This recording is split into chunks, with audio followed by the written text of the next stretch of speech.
Welcome back to the Kaspa Silver YouTube channel. In today's video, I want to answer the question if Kaspa is in a zero-sum game with Bitcoin. And to answer that simply, I believe it is not, because it is tapping into a whole completely different market than Bitcoin is tapping into. And I'm going to show you why. To begin, I have mentioned this many times in the past, but the white paper says a purely peer-to-peer version of electronic cash would allow online payments to be sent directly from one party to another without going through a financial institution. And because Bitcoin has taken this narrative shift to becoming a type of digital gold, we are now seeing institutions taking hold of Bitcoin. And now BlackRock, the CEO, is even admitting that this is how he views it as well. And this is one of the biggest asset managers in the whole entire world. That there's a lot of merit to it. There's a lot of opportunity. It is a great store, and this is where you could debate. Is it a good store? But you know how it's made. A bunch of computers figure out But there's problems. but the issue is if people believe that it can be an asset that can be cross-border. Right. And let's be clear, if you're in a country where you're fearful of your government, and maybe this is one of the reasons why China has banned it. Mm-hmm. If you're in a government where if you're in a country where you're fearful of your future, fearful of your government, or you're frightened that your government is devaluing its currency by too much deficits, like us. I'm not going to go there. Go the little elephant in the room here. Yeah. You could say this is a great potential long-term store of value. And as I said, it's like digital gold. And I believe... But you still can't buy a slice of pizza with it. Isn't that kind of odd that we're... But you can't buy a price of pizza with palladium or gold. No, but there you can do stuff with them. I can get stuff with... I mean, people use gold for stuff, right? But you could buy and sell your Bitcoin, no different than gold. So it is very... What is it? But gold is put in like... Jewelry, and you know, iPhones. I think there's in some electronics there's gold. more silver. And nickel. But you see what I'm saying? It's there are practical uses. Bitcoin, it's literally a ledger. Right? It is a ledger, but it's a international ledger. It's cross-border. It's bigger than any government. I agree with you. It would have blown up, I believe, in FTX, and it didn't after FTX. So there you have the narrative shift happening with Bitcoin, and this meme kind of represents this best, but just says Bitcoin in 2013 is death to the banks, but Bitcoin in 2023 was BlackRock, please buy. And they did buy, and now they hold about 215,000 Bitcoin that is now worth about $15.4 billion. And this only further helps destroy the original narrative of Bitcoin, which was supposed to be a peer-to-peer electronic cash system that was not supposed to go through financial institutions. But today, there are people that are buying Bitcoin ETFs, and now Bitcoin is being held with financial institutions, and mainly they're just being held, a lot of it, on Coinbase. And this just hurts the whole point of Bitcoin being available for all. And some people may say, now, what about the Lightning Network? But if you do your research on the Lightning Network, you will even know that this system is flawed as well. I took this from an article I was reading, but someone did the math on trying to onboard 8 billion people with the Lightning Network. And what a lot of people don't realize is to open up a channel on the Lightning Network, you need to create a transaction on the base layer of Bitcoin. So if you were trying to onboard 8 billion people, this would take over 36 years to do. And I went ahead and did the math with Kaspa, and instead of 36 years with the current network of Kaspa at 1 block per second, it would only take about 308 days.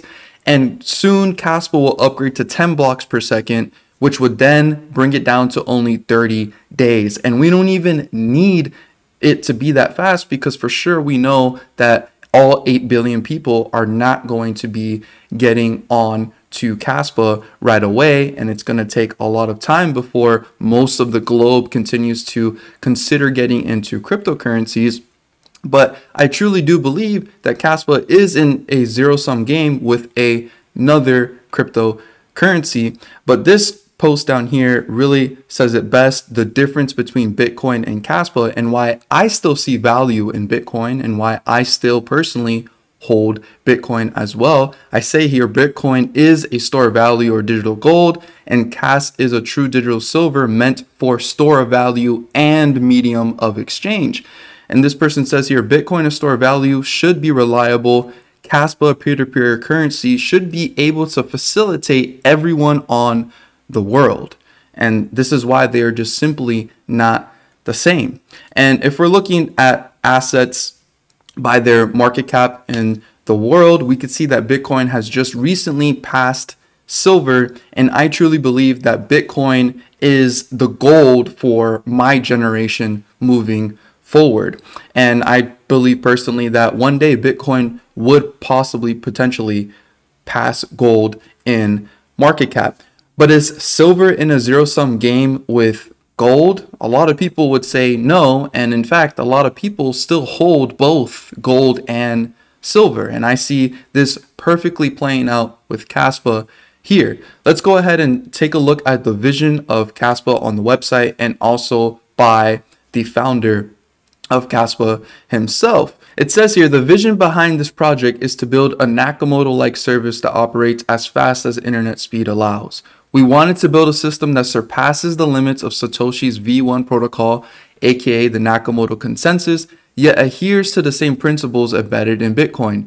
Contrary to Satoshi's vision, Bitcoin did not become a peer-to-peer electronic cash system. Instead, it is solidifying as the ultimate store value, or e-gold, and that's pretty much it from the Bitcoin side. This is not a mild achievement by any measure. It's one of the most important financial revolutions in human history, yet it leaves lots of room for improvement of layer 1 and or for choosing different trade-offs for layer 1.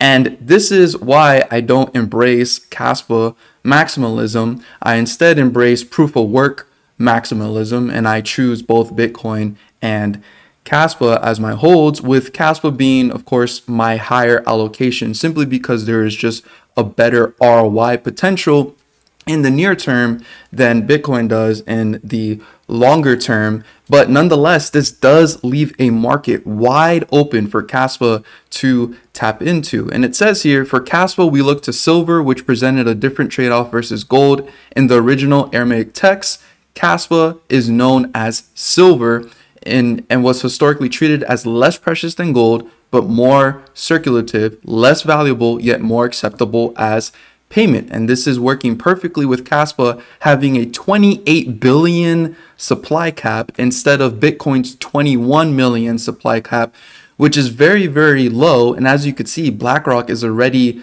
approaching 250,000 Bitcoin, and that means that they're just going to be able to hold a good majority of supply instead of the supply belonging to the people for Bitcoin. It's going to eventually be belonged to the banks and institutions, and this is exactly why Kaspa is just going to tap into the market that has left to been tapped into by Bitcoin. It goes on to say, with this prospect, we call this project Kaspa, Aramaic word for silver and money. So which cryptocurrency is Kaspa in a zero-sum game with?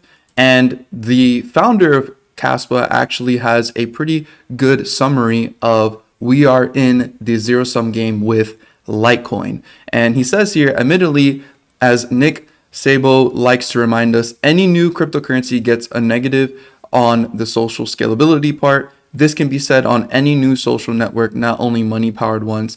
The sentiment against proliferation of coins is shared among almost everyone. We are all maximalists with respect to most cryptocurrencies created by other teams. Non-coiners just go one coin further. In a sense, Kaspa does not aim to become another member of proof-of-work coins, but to replace an existing one, Litecoin. Litecoin was supposed to be the silver to Bitcoin's gold, so we were told. However, it turned out to be quite totally useless and provided no meaningful functionality over Bitcoin. It is essentially a basket of minor parameter changes from Bitcoin. From the perspective of a 2020 end user, there's no major difference between waiting for 15 minutes and waiting for an hour. Both are equivalent forms of forever. And this is so true. Litecoin did introduce some type of scalability, but truly it just does not matter in today's world. 15 minutes is still pretty long in today's world where everything is instant and at a click of a button. And this is what Kaspa was aiming to be.